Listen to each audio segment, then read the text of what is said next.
Como vocês sabem, o Ciclo Aberto à ESAP nasceu como uma iniciativa, como um desdobramento da disciplina Avaliação de Ecoeficiência e Sustentabilidade aplicada a projetos, a ESAP. Meu nome é Eduardo Coutinho, professor do Departamento de Engenharia Sanitária e Ambiental da UFMG.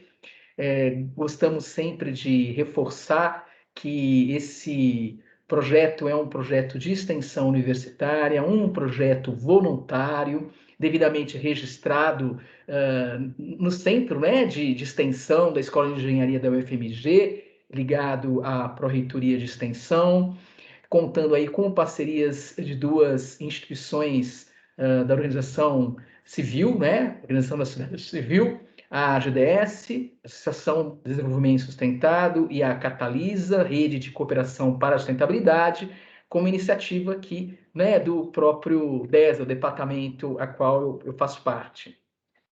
O nosso propósito, o Ciclo Aberto à ESAP propõe-se como uma série de encontros abertos à sociedade em geral, como um espaço para abordar e difundir a temática da ecoeficiência e sustentabilidade aplicada a diferentes contextos, em cenários cada vez mais incertos e complexos, como por meio de apresentação e discussão de casos práticos e publicações selecionadas.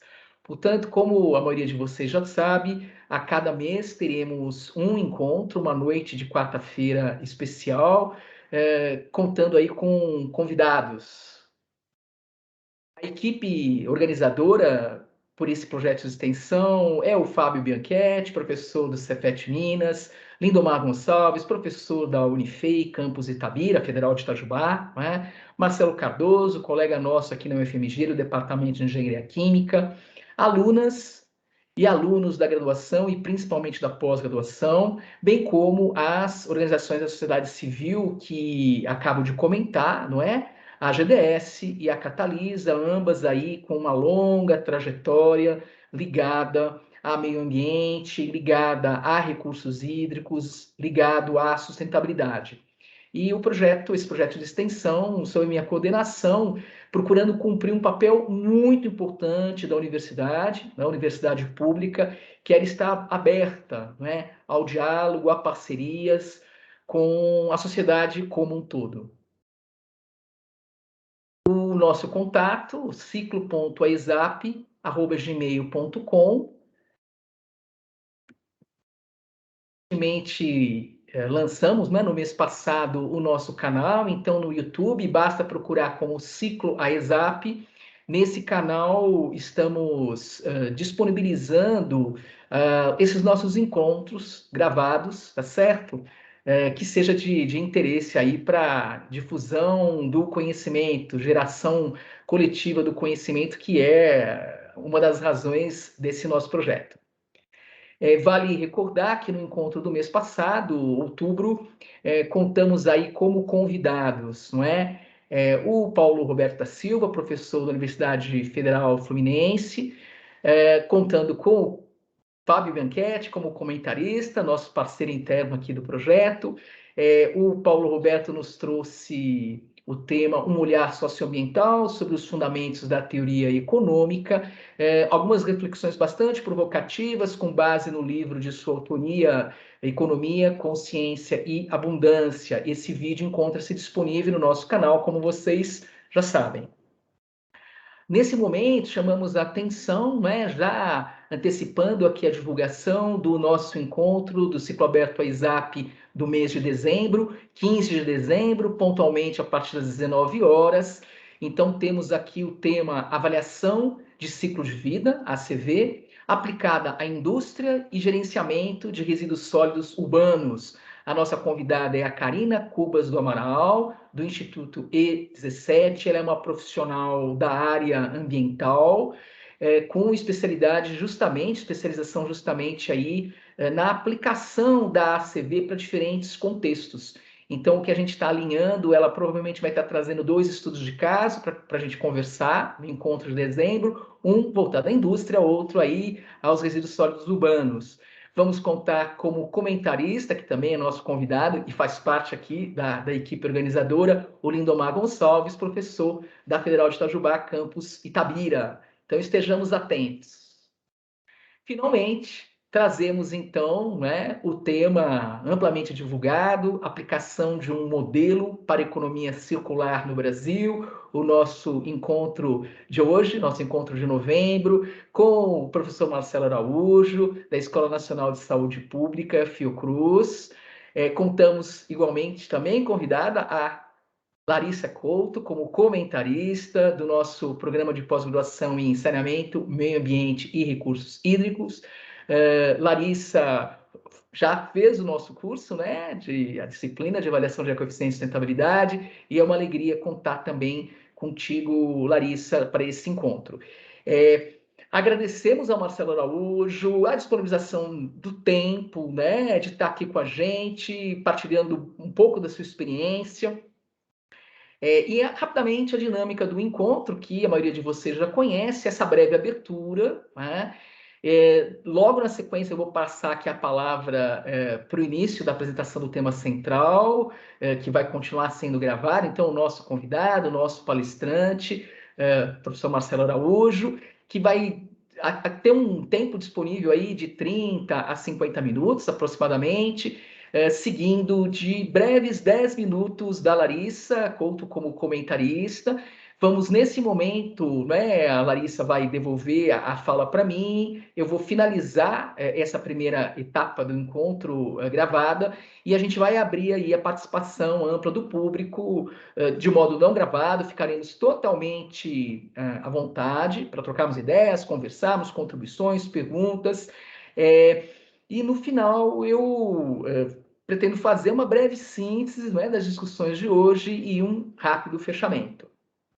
Fica aqui esse símbolo do infinito, é uma letra do alfabeto grego, que vocês sabem que eu gosto de usar já há bastante tempo, convidando para que a gente exercite aqui a plena atenção, qualidade de presença, né? Evitando os pensamentos dispersarem ora para o passado, ora para o futuro, e que a gente possa, enfim, aproveitar esse encontro do melhor modo possível, e novamente agradecendo ao nosso convidado externo, o professor Marcelo Araújo. Finalizo essa breve abertura aqui, passo a palavra ao professor Marcelo, que vai fazer o compartilhamento da tela. Fique à vontade, Marcelo, de se auto-apresentar. Muito bem-vindo. Pois não, muito obrigado, professor Eduardo, o convite para estar na UFMG falando de um tema que me interessa muito e me acompanha já tem talvez uns 20 anos. Eu vou me apresentar brevemente, eu sou engenheiro civil, geotécnico, exatamente, eu cheguei a trabalhar no início da carreira, 30 anos atrás, com barragens de rejeitos,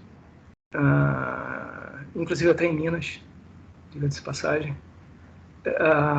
e aterros sólidos, e fui, depois, posteriormente, trabalhar em indústria. Eu fiz mestrado em geotecnia, depois fiz mestrado na área de negócios, em estratégia, e uma das empresas que eu trabalhei foi a Natura Cosméticos, onde realmente a preocupação com a sustentabilidade era algo levado muito a sério. E aí eu comecei a me apaixonar por esse tema da gestão de resíduos no sentido mais amplo. Oportunamente também eu passei pela... Aliás, antes da Natura, eu trabalhei na Walmart, que é outra empresa que tem uma atuação muito grande na área de sustentabilidade, e tive a oportunidade de trabalhar em outras indústrias também.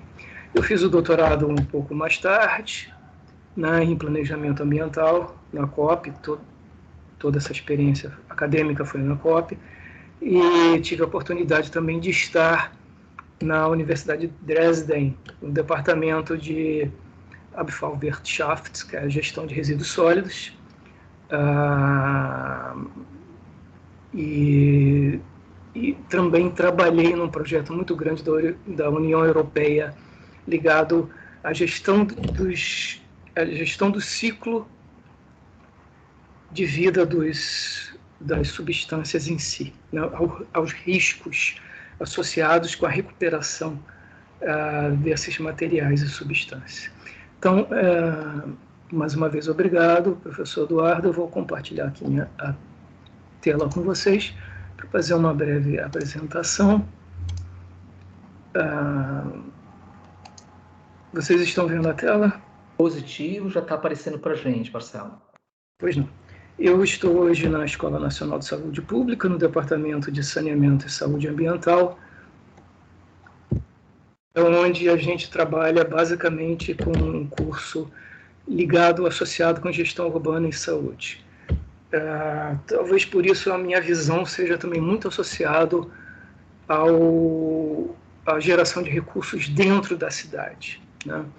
Então, o Billy Davis, que foi meu professor lá na Alemanha, recupera no livro dele, no livro-texto dele, de que há mais de 9.000 anos que as populações já davam destino para os seus resíduos fora dos seus assentamentos, né, fora do local de vida, de moradia. Exatamente para evitar insetos, baratas, escorpiões e outros animais que são vetores também, né, são vetores de doenças, né? Aqui já começa um certo olhar associado com a preocupação da saúde, né? Posteriormente, depois, há cerca de 2.000 anos, 2.500 anos, começam a aparecer alguns registros históricos em que detalham sistemas de gestão que realizavam limpezas nas ruas, né? Particularmente em Atenas, isso era algo diário, assim como também havia um sistema da urbe que fazia destinação das fezes e dos outros rejeitos, além dos resíduos, né? A preocupação com a saúde, com esse processo da saúde e doença, e começa já a se desenvolver com Hipócrates e outros médicos profissionais da área, né, e que disseminam essa preocupação com as doenças que são trazidas por esses rejeitos nas cidades, principalmente.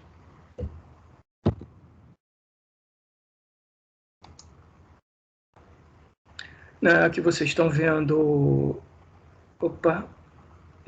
em Berlim, uma pessoa escravizada, em 1830, jogando esgoto e lixo no rio Spree, que é o rio que corta a cidade. E esse era mais ou menos o tipo de gestão de resíduos e de rejeitos que acontecia na Europa como um todo, até então, até o meados do século XIX. Né? Só lembrando rapidamente aqui, para a gente não destoar dos conceitos, resíduos sólidos, o conceito de resíduo sólido está definido em norma brasileira desde 2004. Né? Ele inclui vários outros resíduos, além dos resíduos sólidos municipais, né? Como os resíduos agrícolas, os resíduos de origem industrial, de mineração também, né? Que são resíduos muito importantes que normalmente a gente esquece de refletir sobre eles. Além do resíduo de construção civil, que na área urbana ele tem um peso, uma importância muito grande também, né? E que rejeito é aquilo que a gente não consegue utilizar, né? E tudo isso está definido lá na Lei 12.305, de 2010, que detalha a Política Nacional de Resíduos Sólidos, que tem como principal ideia a abordagem à gestão integrada dos resíduos sólidos no país, em que deve considerar as várias dimensões necessárias para a gestão adequada, quais seja política, econômica, ambiental, aspectos culturais e antropológicos daquela localidade em si. Aqui vocês podem ver uma foto de um livro do professor Eingerher, da Universidade Federal do Fluminense, que fez uma evolução da gestão de resíduo na humanidade. E aqui ele recuperou essa foto de 1900, em Budapeste, onde ele mostra catadores em 1900, portanto, há 120 anos atrás, realizando a separação, a busca de materiais numa montanha de um lixão nessa cidade, né? Ou seja, já havia uma busca de materiais que poderiam ser utilizados de alguma outra forma já nessa época. E lembrando aqui também que alguns materiais, como os metais ferrosos, sempre foram reciclados, principalmente desde a primeira Revolução Industrial. Esses materiais não se perdiam em si, né? Dentro das cidades, eles eram recuperados e voltavam ao ciclo desse material, de metais ferrosos em si, através principalmente das siderúrgicas.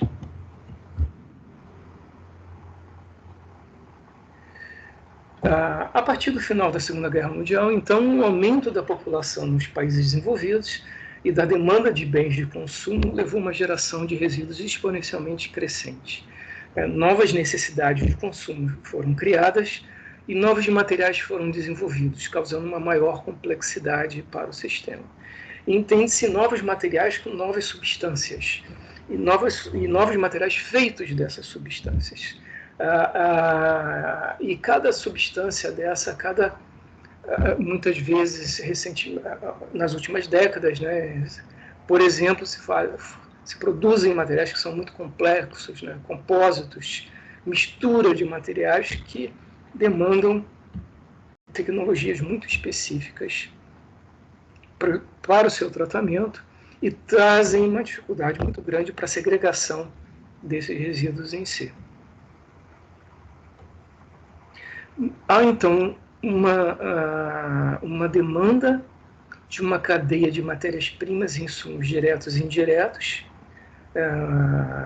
como embalagens, e a geração de vários impactos nessa cadeia, como, por exemplo, também os impactos associados com a logística de distribuição desses produtos acabados, como também dos insumos e matérias-primas que são necessários para a fabricação desses produtos. Ou seja, essa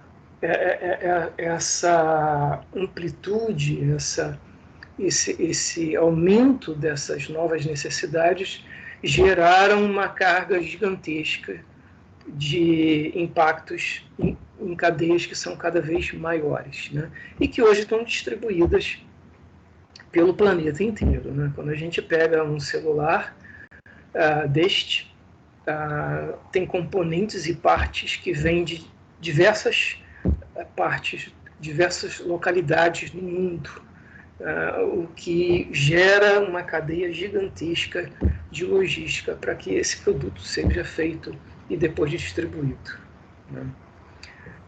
Mas, tentando exatamente resolver esse problema da gestão de resíduos, na Alemanha, a primeira legislação já com essa visão de ciclo de vida foi estabelecida em 1996, né?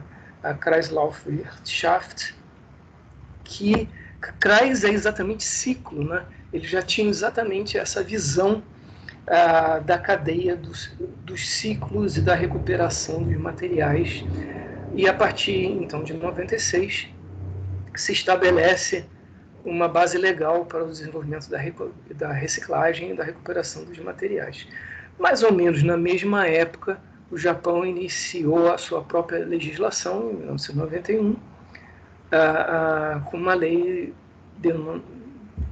denominada da promoção da utilização efetiva de recicláveis. Esses dois países, efetivamente, lideraram o desenvolvimento das tecnologias e da gestão de resíduos.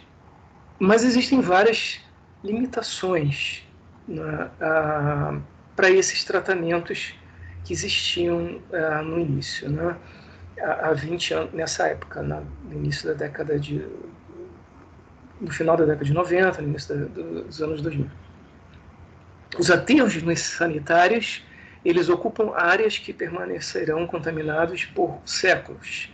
Geram emissões de gases de efeito estufa, obviamente que estão associados com resíduos sólidos orgânicos, e geram efluentes tóxicos, além dos poluentes associados com o transporte dos resíduos para novos aterros cada vez mais distantes da área de concentração urbana. Isso é um problema muito grande. Hoje, no Rio de Janeiro, o resíduo do centro da cidade tem que trafegar 74 quilômetros até chegar no atual aterro sanitário que é utilizado para a disposição dos resíduos do município do Rio de Janeiro e alguns outros municípios da região metropolitana. Incineradores não são aceitos pela população do entorno, efetivamente geram poluentes atmosféricos e rejeitos tóxicos. Apenas o volume é reduzido, mas ainda existe um volume de cinzas muito grande que precisa de uma destinação, né? Tem que ir para algum aterro ser disposto. Então, o resíduo não some efetivamente. Não. Parte é transformado em poluição atmosférica, parte é transformado em rejeitos que necessitam ser dispostos. A compostagem aeróbica envolve movimentação de grandes volumes, tem alguns impactos também, tem alguns riscos. Às vezes, se não for bem realizada, pode gerar um princípio de incêndio, também gera um certo lixiviado e nem sempre oferece um produto que seja vendável. Por quê? Porque muitas vezes os resíduos orgânicos que são enviados para a compostagem estão contaminados de vidros, por exemplo, e o agricultor que poderia utilizar esse material compostado tem receio de trabalhar com ele, que ele vai se cortar e vai... Desculpe. Ele pode efetivamente contaminar. Não é uma contaminação tóxica, mas é uma contaminação que dê um material que oferece riscos de segurança à saúde deles. E a geração de resíduos perigosos demanda uma gestão complexa. Aí estou falando mais particularmente dos resíduos industriais e, por exemplo, dos resíduos eletroeletrônicos, que são uma classe, um tipo de resíduo que nós geramos nos nossos domicílios e que precisa de uma cadeia de recuperação e de tratamento separado. Eu gostaria também de comentar um pouco sobre a questão dessas substâncias, das novas substâncias, né? Os produtos evoluíram muito, né? O que vocês estão vendo aqui, esse senhor é um inventor do celular. Essas fotos vieram da Umicore, que é uma empresa de recuperação de materiais muito grande na Europa. É de 2011, portanto tem mais de 10 anos. Esse senhor já tinha inventado o celular há uns 20 anos atrás. Esse é o primeiro aparelho que ele inventou. Tinha cerca de 1 quilo. Esse aparelho que vocês estão vendo na mão dele tinha quase 1 quilo, né? E do lado, na modelo, vocês estão vendo um pequeno celular. Ele só serve, obviamente, com esse tamanho mínimo, para se comunicar, né? E houve uma redução gigantesca, de 1 quilo para 50 gramas, 20 gramas, que tenha esse celular reduzido, que a modelo está usando. Mas isso não necessariamente quer dizer que o impacto ambiental associado com esses materiais, essas substâncias desses dois aparelhos que vocês estão vendo com 20 anos de diferença, eles são diferentes, certamente, mas o fato do aparelho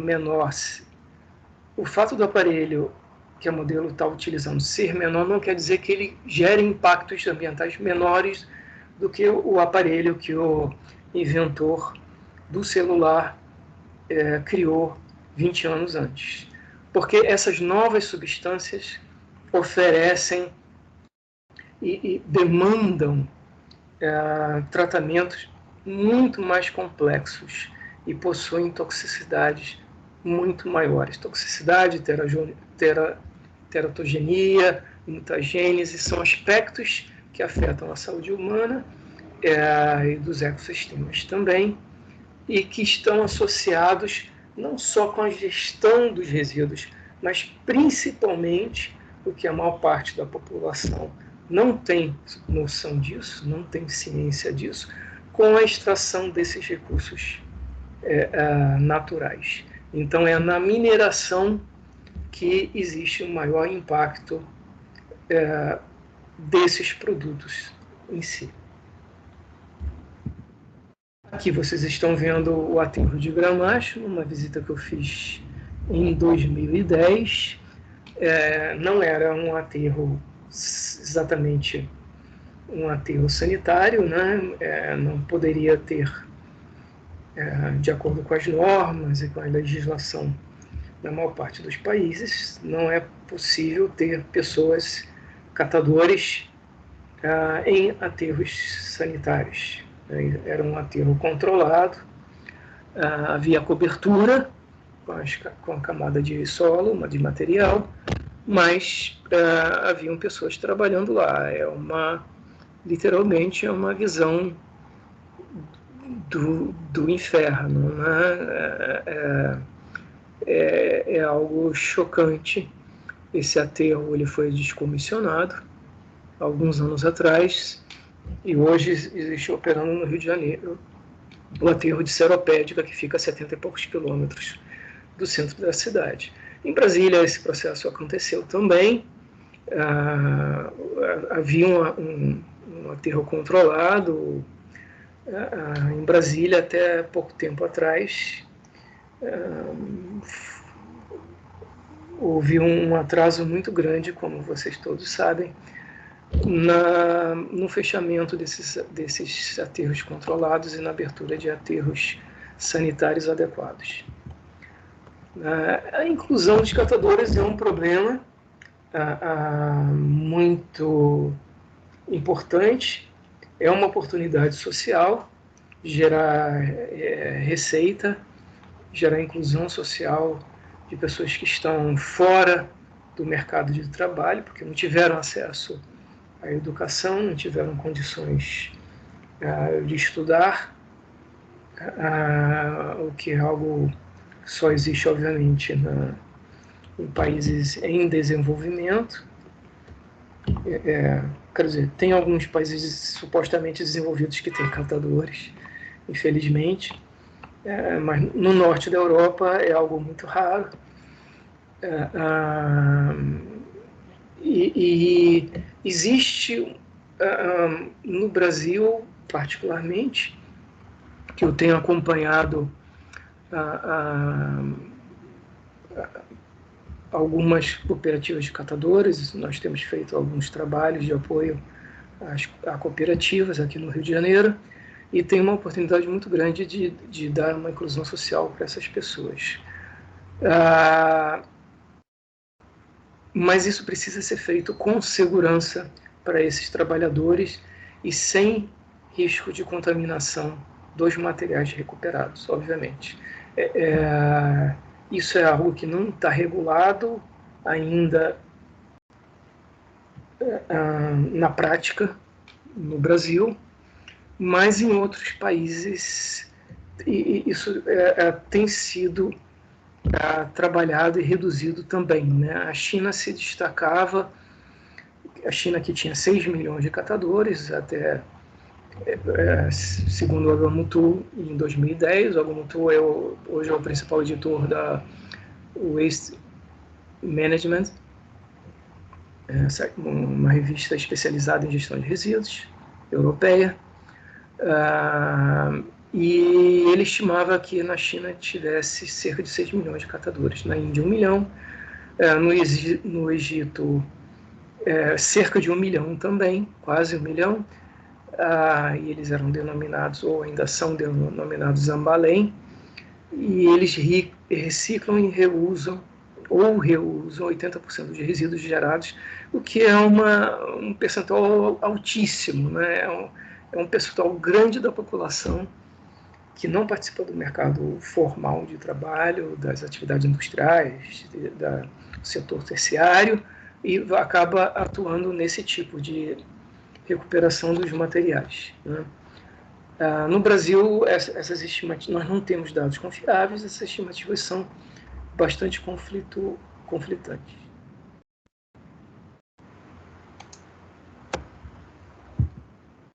O aterro sanitário é adequado, seguindo as normas, é uma montanha de lixo que está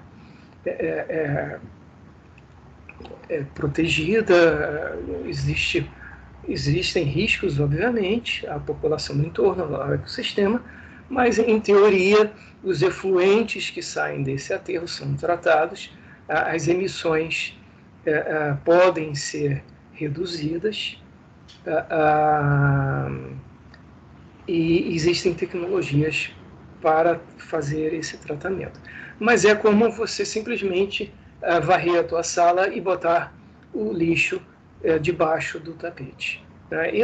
Obviamente não é a melhor solução, até porque o que a gente tem aí são materiais cujo ciclo de vida tem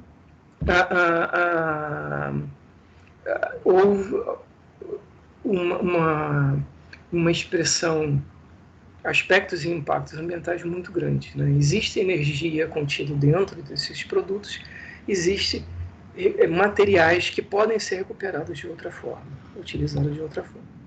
Só para mostrar um pouco a vocês aqui, antes da gente falar de economia circular, a geração de resíduos como atividade econômica na União Europeia em 2018.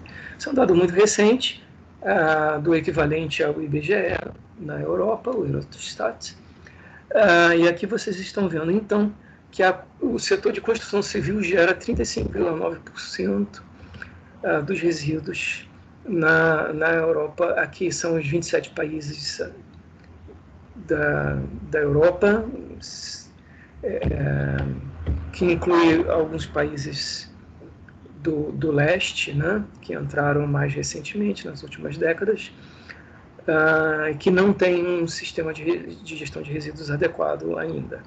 Mas, assim, aqui ainda tem 26,6% da área de mineração, 10,6% da indústria manufatureira, 9,8% inclui os lodos, por exemplo, das estações de tratamento de esgoto, estações de tratamento de água, né? 8,2% de resíduos domiciliares, efetivamente, 3,4% resíduos vindos de energia, né?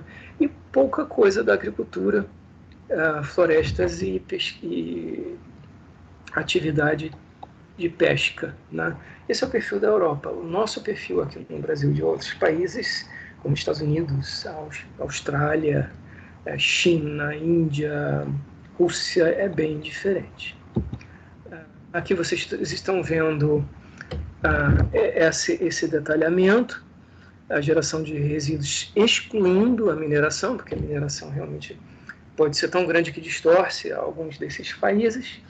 Vocês estão vendo, esses números estão em quilograma per capita ano, para o ano de 2018. Né? E o que eu quero que vocês percebam é a diferença entre 2008 e 2018, ou seja, em 10 anos, houve um avanço muito grande de alguns países. Por exemplo, como a Finlândia, como a Áustria, como a România, como o Reino Unido, a Groenlândia, a Noruega um pouco menos, mas que isso não é um padrão. Alguns países aumentaram, a Polônia aumentou, a Bélgica, o país do primeiro mundo rico, aumentou a sua geração. Então, é necessário, o que eu quero que vocês percebam é que é necessário efetivamente um olhar muito específico dessa região que vocês estiverem estudando, das características da produção, das atividades econômicas, dos usos que se fazem em cada país, em cada região, em cada cidade. Aqui vocês estão vendo os mesmos dados, já pelo tratamento de resíduos, com as diferentes tecnologias. Por exemplo, vocês estão vendo essa cor. Eu sou muito ruim de cor, mas esse rosa que é mais intenso aqui, por exemplo, em Kosovas, o último país do lado direito, eu não sei se é um rosa, sei lá, um fúcsia, bordô, mais essa cor da direita para a esquerda, que predomina nesses países, é a disposição em aterro, né? Ela, se vocês forem observar, ela predomina nos países menos desenvolvidos, como economicamente, né? Claro, a Bulgária, a România, mas tem exceções, como a Finlândia. Né? A cor mais escura, esse bordô aqui, é a recuperação energética. Né? Muitas pessoas acham que a Europa tem um grande percentual de incineração com recuperação energética. Isso depende do país. No caso da Noruega, esse percentual é razoável. Vocês estão vendo aqui na minha seta do lado direito. Mas nos outros países isso é bem variável e não é um percentual tão importante assim. Mas o mais interessante aqui é vocês verem esse verde mais escuro aqui, que representa a recuperação do material e reciclagem, em que o país que tem o maior percentual é a Itália, aqui do lado esquerdo, né, da esquerda para a direita. Vocês vão vendo que esse percentual vai sendo reduzido aos poucos. Existe um drop-off, né, uma área onde os habitantes dessa cidade podem depositar os diferentes materiais para eles serem devidamente segregados e separados e depois conduzidos para as diferentes tecnologias de tratamento. Isso é em Copenhague, na Dinamarca. Isso é uma área expressiva, grande. Né? É preciso ter essas áreas grandes.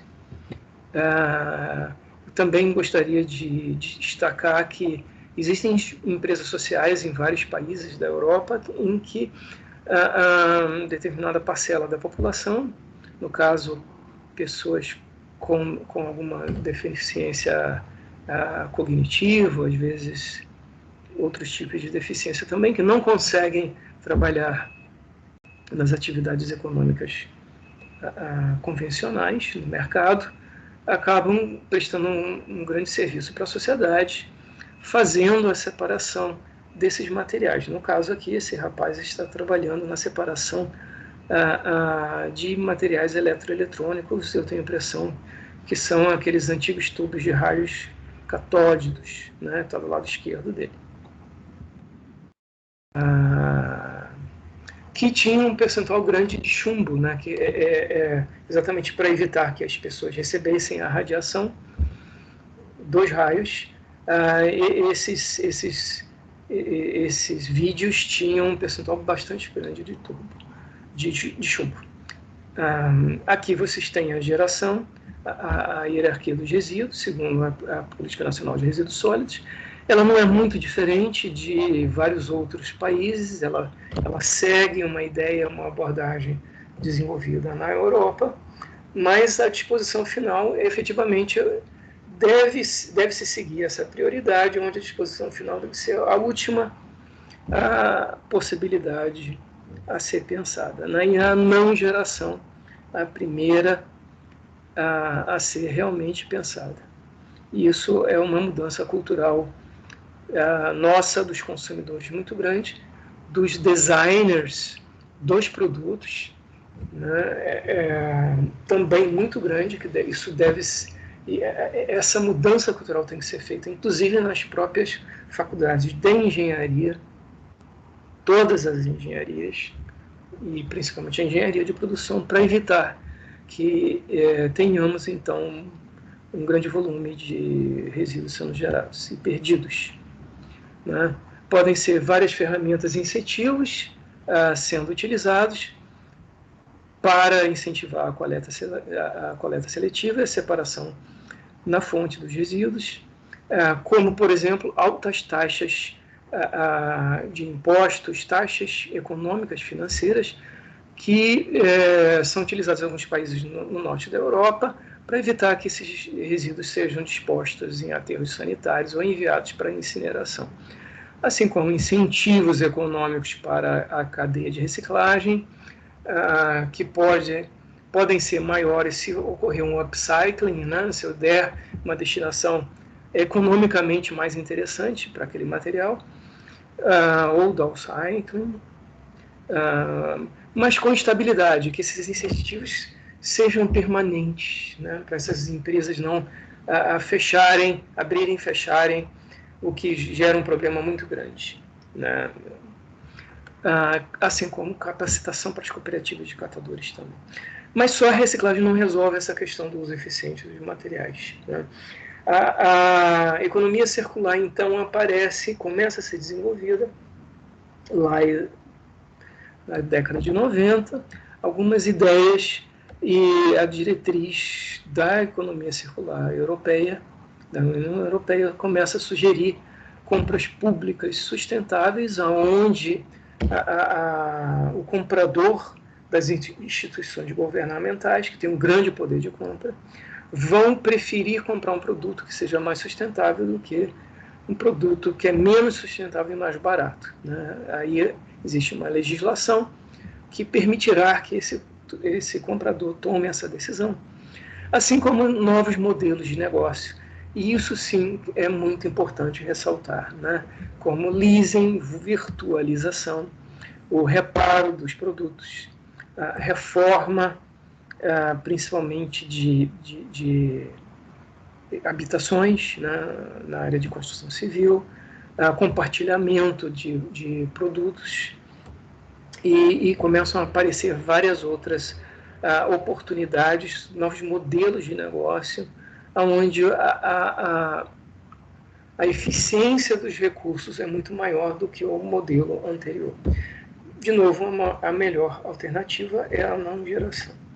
Então, o que é a economia circular? A economia circular pretende transformar o atual modelo linear de produção e geração de produção, obviamente, né, de produtos e geração de energia, no qual se extraem os recursos naturais, os materiais são utilizados na manufatura de produtos consumidos, usados e posteriormente descartados, para um modelo circular, com extração, manufatura projetada para a circularidade, uso, compartilhamento, reuso, reciclagem, recuperação energética e vários outros processos que permitam que o material tenha um ciclo de vida mais longo, né, que ele permaneça no ambiente antropogênico mais tempo e com um uso melhor em vários sentidos.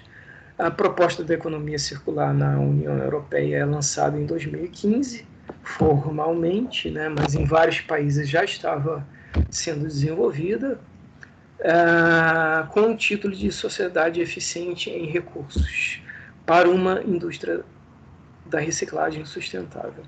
A partir daí também levou-se à revisão da legislação de resíduos na União Europeia, e quando a União Europeia passa essa legislação, é aprovada na União em si, os países que estão dentro da União Europeia são obrigados a segui-las dentro de determinado prazo de tempo. Obviamente, existem incentivos econômicos que da onde a União Europeia ajuda os países menos ricos, né? Aqui eu gostaria de citar a Ellen MacArthur, a Fundação Ellen MacArthur, que a partir de 2012 começou a incentivar, através de relatórios, seminários, debates, a circularidade. Então, a Ellen MacArthur, que ela é uma pessoa física, ela era uma desportista, né? Não me lembro, não me recordo que esporte. Ela ganhou alguns prêmios e depois ela se tornou uma pessoa muito influente e teve um sucesso muito grande nessa fundação, que efetivamente chegou a inspirar muitas empresas, e hoje a fundação tem uma entrada muito grande em diversos grupos multinacionais, principalmente na Europa e em outros países também, né? Aqui vocês estão vendo a taxa de circularidade de materiais em países selecionados na União Europeia. Isso foi elaborado em 2011, e vocês podem observar que a circularidade não é uma coisa tão simples assim, porque existe uma oscilação que pode ser grande em vários países, né? A gente está vendo o segundo país aqui, a Bulgária, começa em 2010 com 2,1, com a taxa de 2,1, taxa de circularidade por ano nesse país. Ela desce, depois sobe, depois sobe mais ainda, 2,5, 2,7, 3,1, 4,4, 5,1. Mas existe uma certa oscilação, né? Vejam a Alemanha, Germany, aqui começa com 11, depois reduz 10,7. Nessa época eu estava na Alemanha, devido à crise econômica, várias empresas de reciclagem fecharam, mesmo na Alemanha, um país rico, muito bem estruturado, desenvolvedor de várias das tecnologias de tratamento e recuperação de materiais, né? E já em 2015 eles voltam a recuperar 11,4, 11,5, 11,6. Então, essa variação ela é grande. Para manter esse mercado estável, é necessário efetivamente um grande apoio do Estado em si, investimentos da iniciativa privada, apoio da academia no desenvolvimento e no aprimoramento das tecnologias de recuperação desses materiais. Então, o termo economia circular tem aparecido com frequência cada vez maior na literatura acadêmica nos últimos 20 anos. No Brasil, nos últimos 10 anos, isso já passou a ser um tema incorporado dentro das atividades econômicas, ao menos dentro das grandes empresas, e esse conceito, nos últimos anos, tem se tornado também um conceito mais popular, né? Apesar de seus fundamentos datarem da década de 80, por exemplo, com dois ícones da área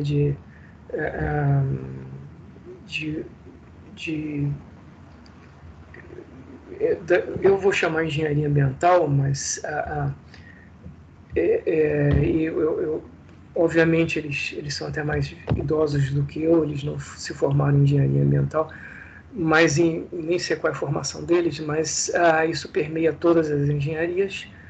Eles já desenvolviam vários temas associados com a eficiência de materiais, eficiência de recursos, como a ecologia industrial, a simbiose industrial, já na década de 90.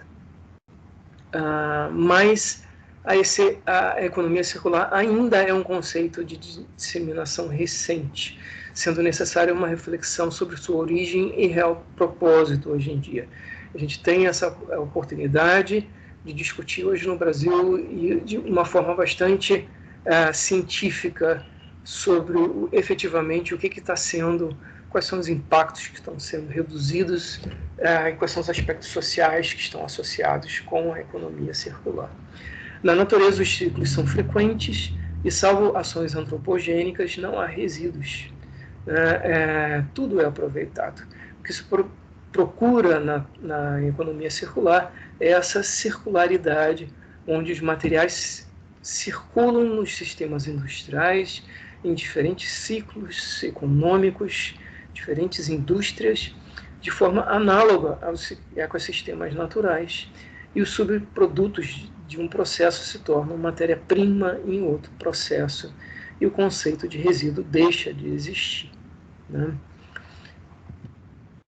Aqui vocês estão vendo o fluxo de materiais na União Europeia, os 27 países da União Europeia, e o que eu gostaria que vocês prestassem atenção aqui, que esses 27 países da União Europeia importam 1,71 bilhões de toneladas de produtos ou materiais, né, e exportam 0,67 bilhões. Isso aconteceu uma estatística do ano de 2017. Ou seja, em volume, em peso, se importa muito mais do que se exporta. Por quê? Porque eles importam insumos e matérias-primas, biomassas, metais, minerais, combustíveis fósseis, e exportam principalmente produtos acabados de alta tecnologia, né? Quase sempre de alta tecnologia. Durante esse trajeto, né, toda essa atividade econômica, aqui a gente tem o PIB europeu, que deve ser de vários trilhões de euros somados, e mesmo assim eles ainda extraem dentro da própria Europa 5,65 bilhões de toneladas e enviam para aterros 0,80 toneladas por ano, e com as emissões para a atmosfera de 2,53 bilhões de toneladas. E o uso do material, ou seja, o que permanece na sociedade, o que permanece no meio antropogênico, são 5,16 bilhões de toneladas no ano de 2017, e que vai se acumulando principalmente nas cidades. Aqui mostra exatamente isso, que 61% dessas importações são de matérias-primas e insumos, e das exportações 60% são de produtos acabados. Né? Então, qual é o interesse da União Europeia em desenvolver a economia circular? A União Europeia é dependente de outros países. Isso tem um contexto geopolítico muito grande. Né? Agora mesmo, na pandemia, durante algum tempo, houve desabastecimento de determinados materiais, insumos e mesmo de componentes e partes de indústrias europeias que dependiam de outros países. Então, é uma questão geopolítica também, não é só uma questão de impacto ambiental, de preocupação com a eficiência de recursos. Então, por que a gente precisa de um modelo de economia circular no Brasil? Exatamente para entender essa complexidade das transformações que têm acontecido nas economias nas últimas décadas, e que são mudanças radicais na forma como utilizamos esses recursos naturais. Então, se a gente pretende reduzir os impactos sociais e ambientais sem afetar a economia, é necessário efetivamente ter um olhar cuidadoso sobre esse complexo ambiente antropogênico, sobre as diferentes cadeias dos materiais, as especificidades regionais e os diferentes setores econômicos demandam um modelo que envolvam todos os atores e as etapas do ciclo de vida desses materiais. Portanto, eu tenho trabalhado nesse tema, como eu conversei com vocês já há bastante tempo, junto com 2 colegas da Universidade Federal do Paraná e do Instituto Federal do Rio de Janeiro. Nós temos avaliado várias cadeias de ciclo de várias cadeias de materiais, ciclo de vidas, inclusive utilizando, obviamente, ferramentas como avaliação de ciclo de vida, e tentando entender, mas não só o aspecto ambiental, mas sim todo o contexto, todas as dimensões que são necessárias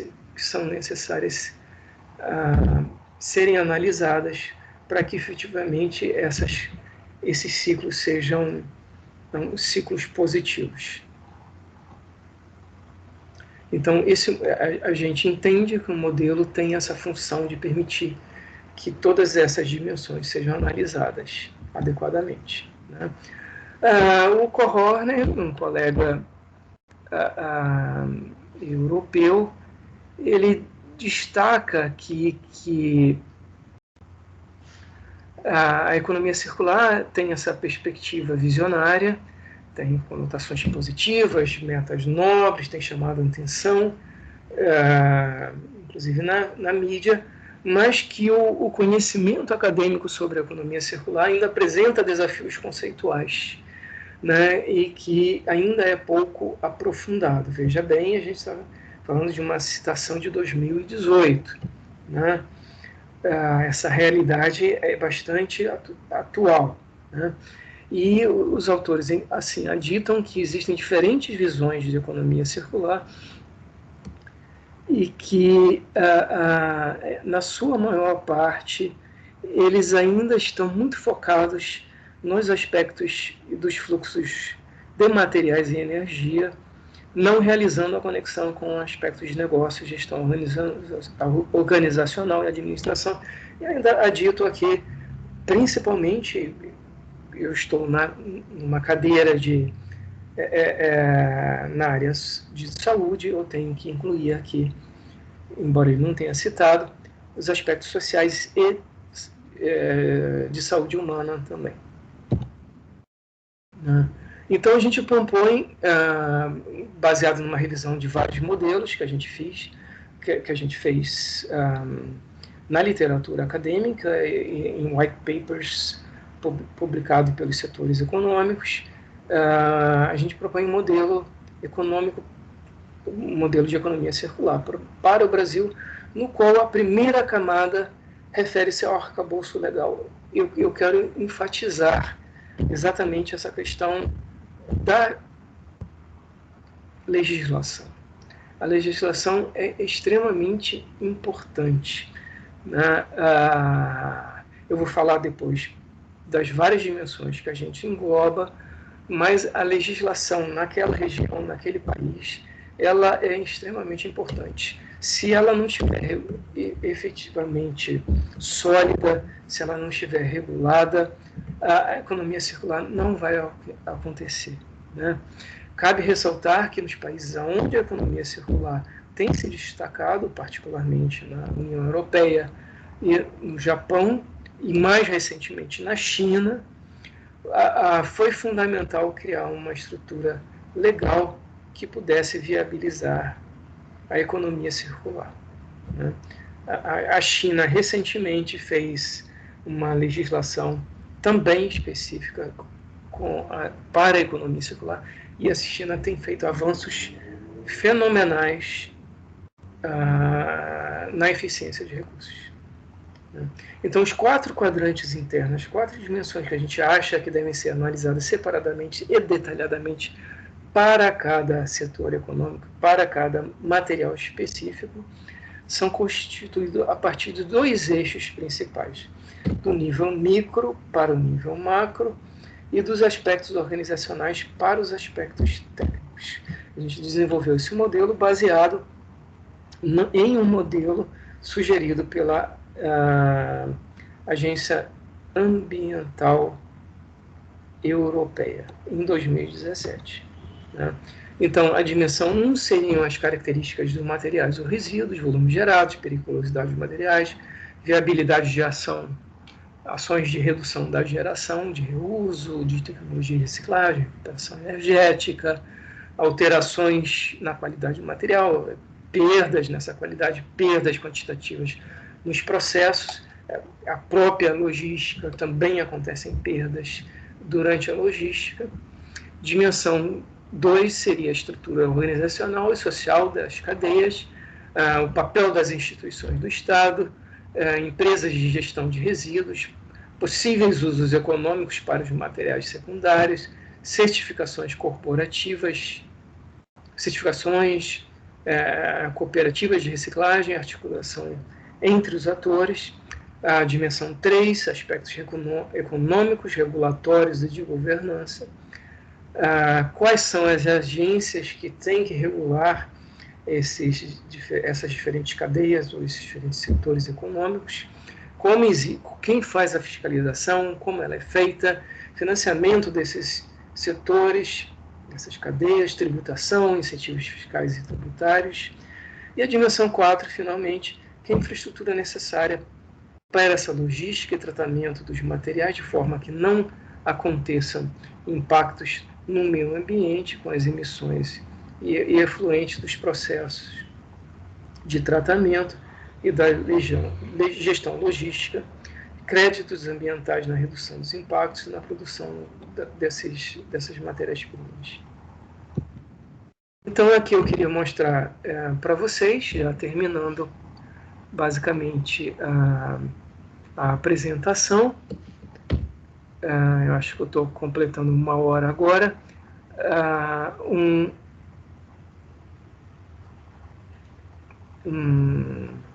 Um setor que a gente estudou, um setor que já existia antes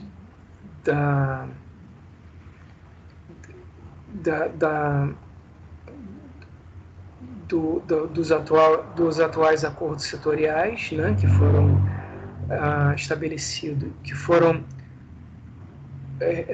determinados pela Política Nacional de Resíduos Sólidos em 2010, mas levaram mais de 10 anos, alguns levaram mais de 10 anos para serem efetivamente assinados, e houve um acordo específico para a área de óleos lubrificantes usados, mas esse era um setor que já existia antes, né, da assinatura desse acordo, né? E aqui vocês estão vendo, então, como a gente acha que esse setor deve ser analisado através desse modelo. Aí vocês estão vendo as 4 dimensões, esses 4 quadrantes, né? No meio é a circularidade, onde atingiremos as taxas de circularidade que são metas que devem ser buscadas através da legislação. Às vezes são impostas, mas não necessariamente elas podem ser ultrapassadas e devem ser ultrapassadas, né? A legislação que regula, que detalha o óleo reusado é o CONAMA 362 de 2005, que estabelecia uma coleta mínima de 30% do óleo vendido. Então, vocês podem observar que em 2017 haviam 111 mil pontos de coleta espalhados no Brasil, e 41% do que foi vendido foi coletado, e cerca de 26% do que foi vendido retornou ao ciclo. ou seja, esse lubrificante usado foi recuperado, passou para o refino, para refinarias, em que foi recuperado e foi reutilizado depois em outros, vendido no mercado, consumido em carros, ônibus ou caminhões. E eu gostaria de ressaltar aqui, nesse caso, esse refino ele pode ser feito, e inclusive um óleo de melhor qualidade, um óleo lubrificante de melhor qualidade pode ser vendido ao mercado. Não necessariamente o refino do óleo usado vai gerar um óleo de qualidade menor. Não. Né? Em verdade, a gente até desconhece a quantidade do óleo reusado que está incorporado nesse óleo que nós compramos para colocar nos nossos veículos automotivos. Quer dizer, quem tem carro, né? Porque eu não tenho, tem 4 anos que eu decidi não ter carro mais. Nós fizemos essa análise através da avaliação de ciclo de vida, no CIMAPRO. É algo que nós temos utilizado nos últimos 12 anos, em várias cadeias, exatamente para avaliar até que ponto uma ação de circularidade deve ser feita ou não. Né? Efetivamente, ela só vale a pena se ela realmente estiver causando ganhos ambientais e ganhos não só redução de emissões, mas também efetivamente o ganho nos recursos da cadeia como um todo. Então, não adianta eu trazer um óleo lubrificante da Amazônia para ser refinado numa indústria que fique em São Paulo, porque o que eu vou gastar de combustível fóssil efetivamente será muito maior do que o valor ambiental desse óleo lubrificante que está sendo refinado. Então, é necessário uma ferramenta robusta, como a avaliação do ciclo de vida, mas também existem outras que podem ser utilizadas. Né? No caso, eu acho esse caso do óleo lubrificante incônico, porque é um material perigoso, né? Ele contém metais pesados, hidrocarbonetos policíclicos aromáticos, PCBs. Não é permitido no Brasil a combustão, em outros países é permitido, ou seja, mas não faz, se você pode fazer refino, não faz sentido nenhum usar um óleo lubrificante para gerar energia, né? Mas exatamente isso, em termos de impactos ambientais, é importante analisar as emissões do transporte na cadeia de recuperação. Né? Além disso, aqui o nosso modelo aqui permite analisar as dimensões de aspectos econômicos e de governança, onde o produtor e importador é responsável pelos custos.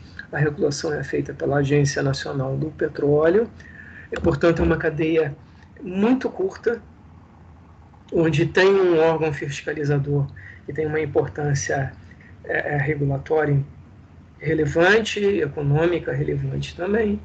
A estrutura organizacional e social da cadeia específica desse setor, ela envolve produtores, importadores, revendedores, consumidores, coletores e as empresas de refinaria, refino. Portanto, são poucos produtores, são poucas empresas de refino, ou seja, eu tenho nas duas pontas poucos atores econômicos, o que pode ser mais fácil para fazer com que essa circularidade esteja literalmente mais redonda, né? Seja mais eficiente. Que eu termino, então, sugerindo alguns textos, particularmente esse da Fundação Ellen MacArthur, que eu acho que é algo que talvez até já esteja traduzido para o Brasil. Eu esqueci de botar aqui de 2012, portanto tem quase 10 anos, eu acho que já está traduzido em português, né? Ok, eu agradeço a atenção de vocês. Eu acredito que eu já tenha que a minha tela não esteja sendo compartilhada mais, né? Obrigado pela atenção. Professor Marcelo Araújo, tudo certo. Nós agradecemos muito, viu, toda a sua explanação, contextualização e discussão que você nos traz assim de um modo tão apropriado, né, com tanta propriedade. Então, nesse momento, eu vou passar direto a palavra para Larissa Couto, que está colaborando conosco nesse encontro como comentarista. Então, fique tranquila, Larissa, aproximadamente 10 minutos, né, aproximado, com flexibilidade, para você tecer seus comentários. E ao final da sua fala, você devolve para mim a palavra, tá bem? Combinado, professor.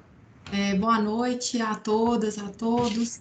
É muito bom estar aqui conversando sobre esses assuntos, né? Que eu acho que são assuntos importantes da gente debater sobre eles. Na verdade, a gente precisa sempre se lembrar, né, dessas coisas que são conversadas aqui.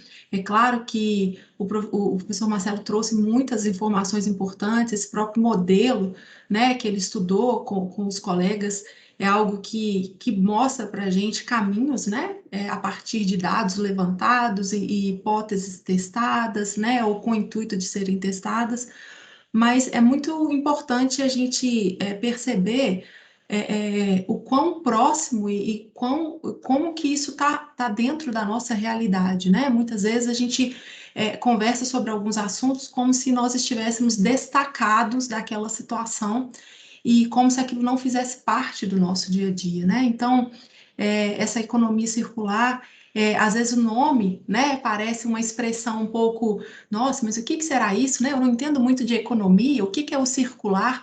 E aí, de repente, eu acho que é muito importante a gente buscar se encontrar dentro dessa economia circular, para que a gente possa, então, entender o nosso papel e também buscar, né, as ações que nos cabem enquanto estudantes, enquanto pessoas, né, da sociedade civil, enquanto membros da academia, enquanto empreendedores, né, enfim, eu acho que todos nós, não tem como, né, a gente está no mundo, a gente gera resíduos, isso não está apartado da nossa forma de viver.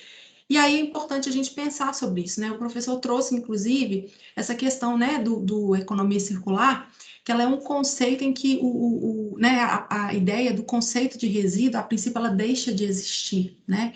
Isso é muito importante porque a gente tem que tomar cuidado, porque a reciclagem, muitas vezes, é algo muito importante, a gente deve se dedicar a ela, sim, mas muitas vezes ela acaba roubando um pouco a cena e a gente deixa para trás um ponto importante, né? Que é justamente a parte de cima daquela pirâmide invertida, que é a não geração de resíduos, né? Então, o foco, a princípio, ele deve estar aí, né? E aí, de que modo que a gente começa a pensar sobre isso? Eu estava até pensando aqui, professor, enquanto eu estava apresentando, né, o modelo circular, ele inicia com a palavra extração, né? Então a gente começa a extrair, aí produz e por aí vai, né? E aí transporta e aí deixa disponível para o mercado consumidor. E eu fiquei pensando aqui, enquanto o senhor estava falando, que talvez antes da palavra extração a gente poderia colocar a palavra conscientização, né? Então, quando a gente vai adquirir algum produto, algum bem, ou gerar qualquer tipo de material, a gente deveria pensar, né? Por que eu estou comprando? Ou por que eu estou produzindo? Para qual finalidade? Existe alguma alternativa antes da compra ou antes da produção, né? E aí a gente pegando aqui, né, pessoas como nós, assim, pensando no nosso dia a dia, em casa, né? Será que eu posso pegar emprestado ao invés de sair simplesmente ali e comprar? Né? Porque normalmente o que a gente vê hoje são produtos que a gente não paga pelo custo real deles. Então, às vezes a gente vê produtos que são extremamente baratos, né? E na verdade a gente pensa assim, como é que esse produto, que às vezes tem alguma tecnologia embarcada, como é que ele pode custar tão pouco, né? E num primeiro momento, de uma forma irracional, a nossa tendência é, nossa, eu estou lucrando, nossa, é muito bom, eu não posso deixar de pensar e de comprar, e às vezes eu já compro 2, 3 de uma vez, porque eu já sei também que a durabilidade dele já não vai ser a mesma de um produto mais caro, mas ok, tudo bem, o preço que eu estou pagando a menos está embutido, vale a pena eu adquirir esse item em maior quantidade, né? Eu acho que cada um de nós aqui já vivenciou essa experiência, fala assim, custo-benefício aqui vale a pena eu ter mais de um, né?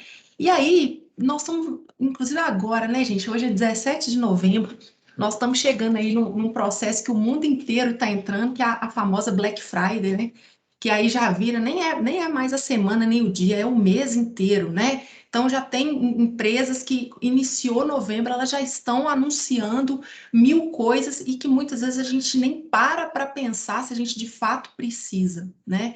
Então, por isso que eu fiquei pensando um pouquinho sobre isso, né? Dessa palavra de conscientizar. A conscientização é entrar um pouquinho antes da extração, para que a gente possa parar e refletir, né? Será que eu posso consertar alguma coisa que está quebrada, ao invés de simplesmente comprar um outro item? Será que eu posso substituir algum item da minha compra, né? Optando por itens que sejam mais sustentáveis, ou mesmo dentro daquilo que eu já tenho em casa, né?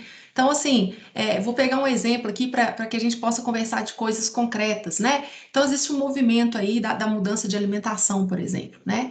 É claro, né, gente? Vou falar uma coisa aqui que a pessoa, não é possível, isso aí não é a mesma coisa, né? Mas, por exemplo, o movimento do veganismo, eles trocam muitos produtos por outros, né?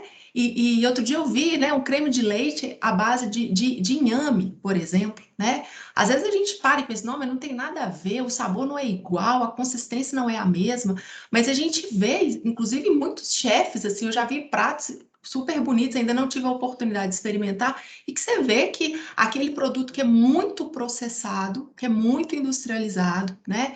Ou seja, que no fim das contas a gente já nem está comendo aquilo que a gente acha que está comendo, que vem numa embalagem também, como o professor comentou, né? Uma embalagem muito composta, né? Ou seja, ela traz vários tipos de materiais ali. Ali a gente tem papel, a gente tem plástico, a gente tem uma folha de alumínio, é o que a gente vê nessas embalagens Tetra Pak, por exemplo, o que torna muito difícil, inclusive, o processo de separação da reciclagem, né? Então, não é simplesmente pegar o material e colocar para reciclagem, é pensar nesse movimento realmente de não geração, né? E aí, claro que a gente não consegue fazer essa migração de uma forma muito automática e miraculosa, né? Nós vamos começar num passo a passo de realmente processos de reciclagem. A gente teve recentemente também um exemplo muito bacana, né, da Olimpíada de Tóquio, em que a gente teve, eles apresentaram, né, todas as medalhas dos atletas, elas foram confeccionadas com metais recuperados, né, de lixos, de resíduos eletroeletrônicos, né? Então, ou seja, aquilo que era lixo em algum momento, ou seja, aquilo que não tinha serventia, simplesmente, né, eles conseguiram, eu até trouxe os números aqui, eles conseguiram recuperar 28,4 quilos de ouro. Pensa, gente, o ouro, né? 3,5 toneladas de prata e 2,7 toneladas de bronze para a confecção das medalhas, né? E não só isso, né? O pódio também foi feito de material reciclável, a cama de papelão, que muita gente questionou e, no entanto, ela era segura. Enfim, eu acho que esse modelo em que a gente está inserido, né, que ele é um modelo linear, como o professor trouxe, e isso é bem escancarado pelo uso tão grande que a gente tem da disposição final em aterro, né, porque o aterro é isso. Depois que usou na sequência, joga fora. E aí começa de novo o processo lá no início da extração, né?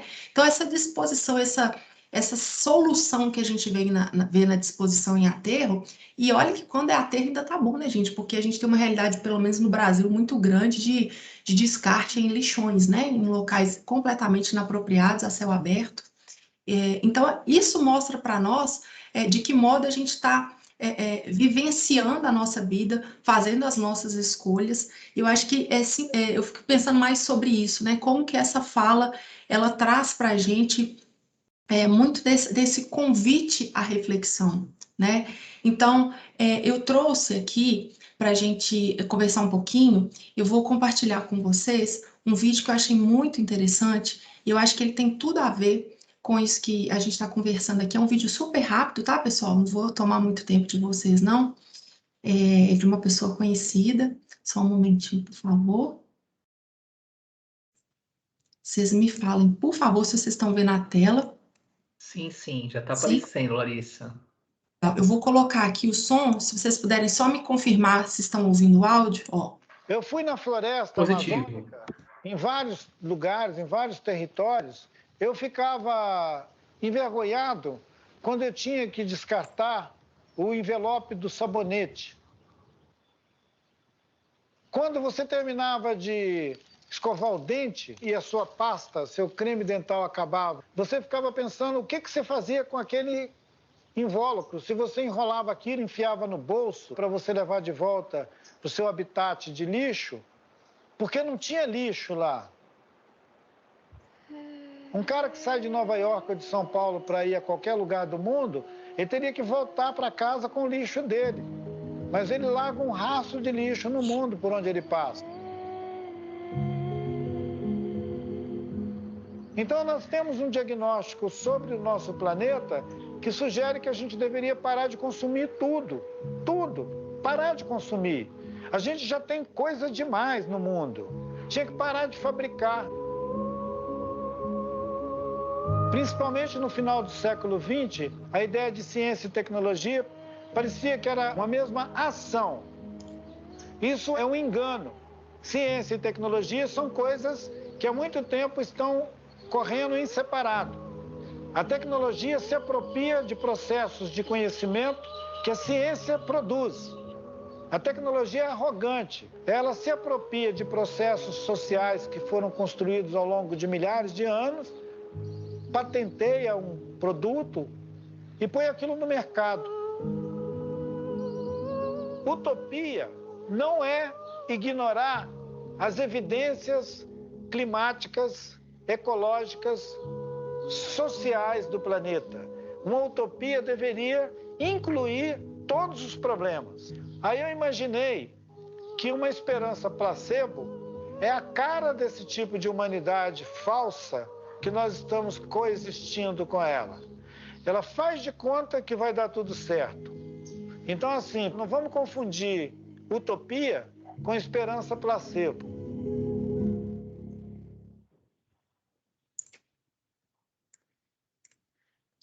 Peraí que eu tô... Começou outro vídeo aqui. Bom, gente, esse é um vídeo que não tem como a gente não se sentir um pouco incomodado, né? Quando a gente ouve, ele vai direto na jugular mesmo, ele não tem, como diz, né? Ele não tem coré-coré, né? Ele escancara uma realidade.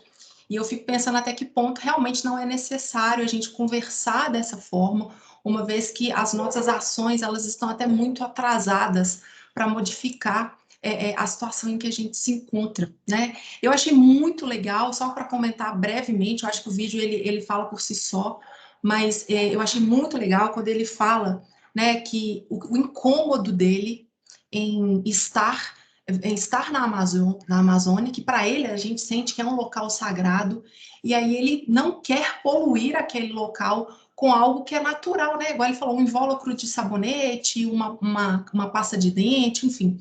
Então, como que isso, para nós que normalmente vivemos aqui né, no meio urbano, isso é totalmente natural. A gente entra para tomar um banho, simplesmente descarta uma embalagem, o quanto que a gente não descarta em processos simples da nossa vida, né? Lembrando, inclusive, né, que para aquele lixo que a gente está descartando, muitos outros já foram gerados ao longo do processo produtivo daquele material que a gente está usando, né? Então, isso também mostra para a gente que, olha, aquele lixo que a gente está produzindo na casa da gente semanalmente, ele não é o nosso lixo real, né? Muitos outros já foram produzidos para nos oferecer tudo isso que a gente utiliza, né? E eu achei muito legal também a fala dele, quando ele comenta assim, ó, pessoas que viajam de um lugar para o outro, né, elas deveriam levar os seus lixos embora. E a gente nunca parou para pensar nisso, né? Eu acho que talvez um máximo que talvez a gente faça é um movimento assim, ó, tem alguma lixeira aqui? Não tem, eu coloco no bolso para não jogar no lixo. Mas daí a pensar que você vai deixar aquele lixo do local que você visitou, porque não, estou jogando, já resolveu o problema, não estou vendo ele mais, né? Existe até uma sigla, né? Que é o Not in My Backyard, né? Que é o NIMBY, né? Ou seja, não sendo no meu quintal, tá valendo, tá tudo certo, né? Então, isso mostra para a gente o quanto a gente ainda é descuidado, a gente não pensa, né, nos impactos que a gente causa. E eu acho que esse vídeo, ele finaliza com uma frase que eu achei muito legal, porque como ele começa a falar, dá a impressão assim, que é isso? Que mundo utópico que é esse, né? Que mundo cor-de-rosa, isso não existe, né? E aí ele fala isso tudo e no final ele encerra com essa frase, né? Que a utopia, ela não é ignorar as evidências climáticas, ecológicas, sociais do planeta, ou seja, porque normalmente a utopia é isso, né? Um mundo maravilhoso, um mundo perfeito, um mundo onde tudo dá certo. Não. Ou seja, a utopia verdadeira não é você tirar os problemas. Aí ele fala, uma utopia, né? Um local bacana de se viver, você deve incluir os problemas, mas saber lidar com eles, saber resolvê-los, saber tomar novas decisões, fazer novas escolhas, né? E aí ele fecha, imaginei que uma esperança placebo é a cara desse tipo de humanidade falsa que nós estamos coexistindo com ela, né? Somos parte dela, na verdade, né? Ou seja,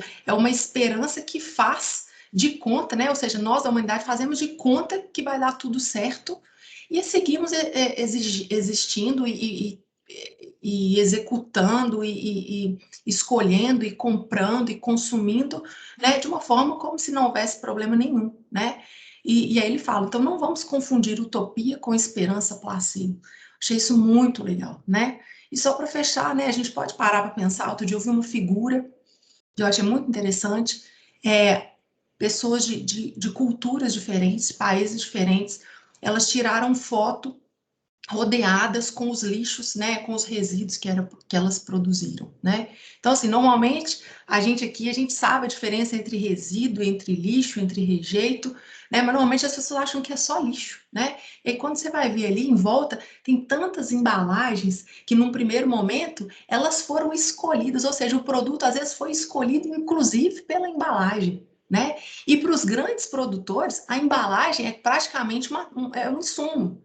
Eles compram a embalagem, existe um lugar onde eles estocam a embalagem, ou seja, há um gasto, né, para adquirir a melhor embalagem, ou seja, aquilo ali faz parte das entradas daquela indústria, né? De repente a gente faz uma escolha talvez até baseada na embalagem e aí depois porque o conteúdo acabou, aquilo ali simplesmente não tem mais utilidade, virou lixo, amanhã eu já compro outro e reponho no lugar, né? Ou seja, um produto que foi extraído, que foi processado, né, e que vai durar muito mais anos do que a nossa própria vida, né? Ele passa de uma entrada de uma indústria, né, para um rejeito em questão, às vezes, de dias. Se você for pensar até numa caixa de bombom, não chega nem a um dia, dependendo do número de pessoas da casa ou dependendo da fúria nossa pelo chocolate, né? Então, ou seja, é um espaço muito curto para que uma coisa que a princípio foi investido dinheiro, processo, tudo mais nela, ela simplesmente vira algo que para nós não tem serventia nenhuma, né? Ou seja, isso não é sustentável, né? Pensar, agir dessa forma não é sustentável. Então é realmente preciso que a gente se envolva, né? O professor trouxe vários atores importantes aí, a própria questão do arcabouço legal apoiando esse movimento, isso é importante, mas esse não é só um movimento do governo, das grandes indústrias, né? Até porque as grandes indústrias elas estão trabalhando para nos atender. Muitas vezes elas não só nos atendem, elas geram né, interesses em nós para que compremos aquilo que a gente acha que precisa, né? Então, por isso que eu acho que a consciência, né, a conscientização, ela é uma palavra importante nesse movimento aí, para tentar quebrar esse paradigma, para tentar romper esse ciclo, né, esse ciclo não, essa cadeia linear, para que a gente possa, então, talvez colocar algumas arestas, alguns ângulos nesse processo, para que ele possa realmente se tornar um ciclo, que é o que a natureza, é a forma como a natureza funciona, né? Bom, era isso. Larissa, muito agradecido, viu, pelos seus comentários, pelo seu carinho em selecionar um vídeo para a gente e destacar alguns pontos, alguns tópicos muito importantes que o professor Marcelo Araújo nos trouxe. Nós vamos finalizar nesse exato momento essa primeira parte desse nosso encontro, ou seja, eu vou finalizar a gravação e imediatamente a seguir o microfone e o chat ficam abertos, né, para manifestação do público no geral. O professor Marcelo Araújo está totalmente disponível para a gente discutir e ouvir nossos comentários, esclarecer nossas dúvidas, um grande conhecedor do tema como ele é. Então vamos finalizar nesse momento a gravação.